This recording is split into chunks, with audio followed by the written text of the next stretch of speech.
রান্নাঘরে বেশিক্ষণ সময় না কাটিয়ে এইভাবে এক পদে লাঞ্চ বা ডিনারের রেসিপিটা তৈরি করে নিতে পারো, অথবা বাচ্চাদের স্কুল বা অফিসের টিফিনেও বানিয়ে দিতে পারবে। তৈরি করতে যেমন সোজা, পরিবেশন করতেও ততটাই সোজা। রেসিপিটার জন্য প্রথম থেকে শেষ অবধি ভিডিওটা দেখতে থাকো, আশা করছি তোমাদের ভালো লাগবে। নমস্কার বন্ধুরা, রিনাস কুকিং উইথ নেচারে আপনাদের সবাইকে স্বাগত। চলে এসেছি আজকের রেসিপি নিয়ে। আজকের রেসিপি মিক্সড ফ্রাইড রাইস। এটার জন্য কোনো রকম তরকারি বা কোনো কিছুর প্রয়োজন পড়বে না, এটা শুধু শুধুই খেয়ে নেওয়া যায়। রেসিপির জন্য এখানে নিয়েছি 750 গ্রাম বাসমতি চাল। চালটা প্রথমে 3-4 জল পাল্টে পাল্টে ধুয়ে নেব। পরিষ্কার করে চালটা ভালো করে ধুয়ে নিতে হবে, চালের মধ্যে অনেক ময়লা থাকে।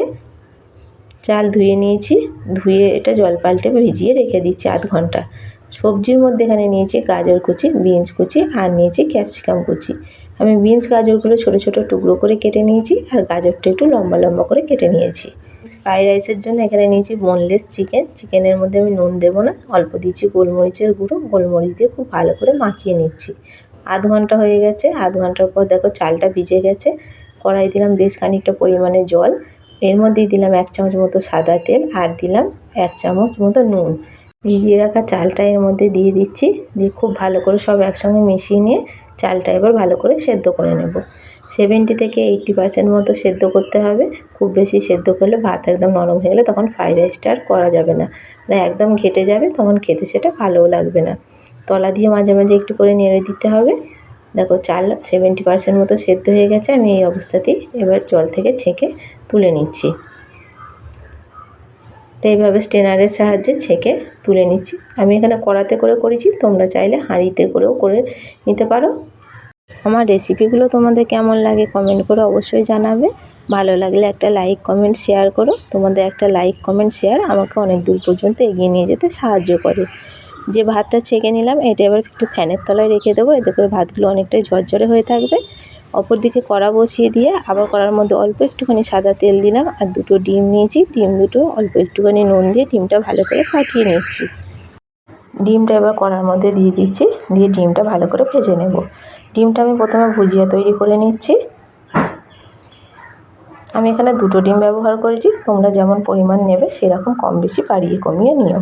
ডিম ভাজা হয়ে গেছে, ডিম ভেজে তুলে নিচ্ছি। ওই কড়ার মধ্যে আবারও দিচ্ছি অল্প একটু সাদা তেল। সাদা তেলের মধ্যে যে চিকেনটা ম্যারিনেট করে রেখেছিলাম চিকেনটা দিয়ে দিলাম। চিকেনটা দিয়ে একটু ভালো করে এবার ভাজা ভাজা করে নিতে হবে। চিকেনের মধ্যে আমি আগে নুন দিইনি, নুন দিলে জল ছাড়তো। এখন এবার অল্প দিলাম নুন, নুন দিয়ে চিকেনটা একটু ভালো করে ভাজা ভাজা করে নিচ্ছি।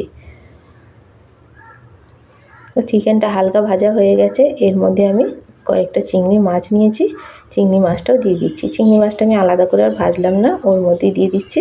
চিংড়ি মাছের মধ্যে অল্প দিলাম একটুখানি নুন, নুন দিয়ে চিংড়ি মাছ আর চিকেনটা ভালো করে ভেজে নিচ্ছি। দেখো খুব ভালো করে ভেজে নিয়েছি, এগুলো ভাজা হয়ে গেছে। এইগুলো এবার আমি তুলে নিচ্ছি। আমি যেভাবে বানাচ্ছি এইভাবে একবার এই মিক্সড ফ্রাইড রাইসটা বানিয়ে খেয়ে দেখো। দুপুরের লাঞ্চে অথবা রাতে ডিনারে খেতে খুবই ভালো লাগে, অথবা বাচ্চাদের বা অফিসের টিফিনেও বানিয়ে দিতে পারবে। দেখো এবার কড়াটা ধুয়ে পরিষ্কার করে নিয়েছি, করে নিয়ে এর মধ্যে আমি 4 চামচ মতো দিচ্ছি ঘি।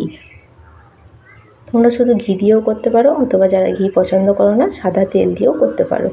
তার মধ্যে অল্প একটুখানি দিলাম সাদা তেল। কাজু বাদাম আর কিশমিশ নিয়েছি, কাজু বাদাম আর কিশমিশটা প্রথমে একটু ভেজে নিচ্ছি। গ্যাসের ফ্লেমটা এই সময় একদম লো করে রাখতে হবে, নাহলে কিশমিশগুলো পুড়ে একদম কালো হয়ে যাবে। দেখো কিশমিশগুলো তেলে দেওয়ার পরই কেমন ফুলে উঠেছে, এগুলো ভাজা হয়ে গেছে। এগুলো সব এক এক করে তুলে নিচ্ছি।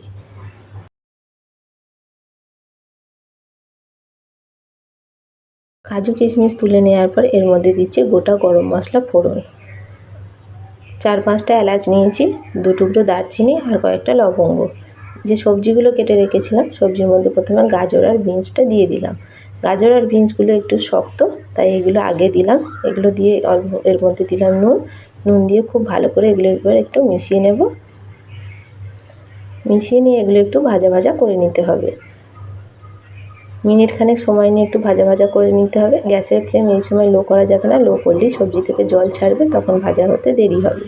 ওগুলো ভাজা হয়ে গেছে। কুচিয়ে রাখা ক্যাপসিকাম কুচিটাও দিয়ে দিলাম, আর দিচ্ছি ঝালের জন্য 4-5টা চেরা কাঁচা লঙ্কা।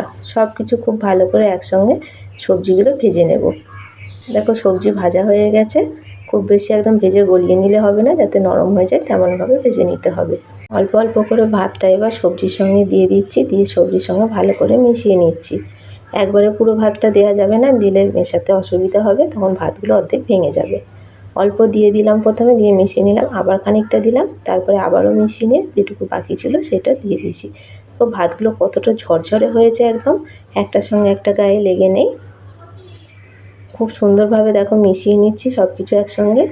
এদিকে যে কাজু, কিশমিশ, চিংড়ি, ডিম ভেজে রেখেছিলাম সেইগুলো এবার দিয়ে সব কিছু একসঙ্গে খুব ভালো করে আবারও মিশিয়ে নেব।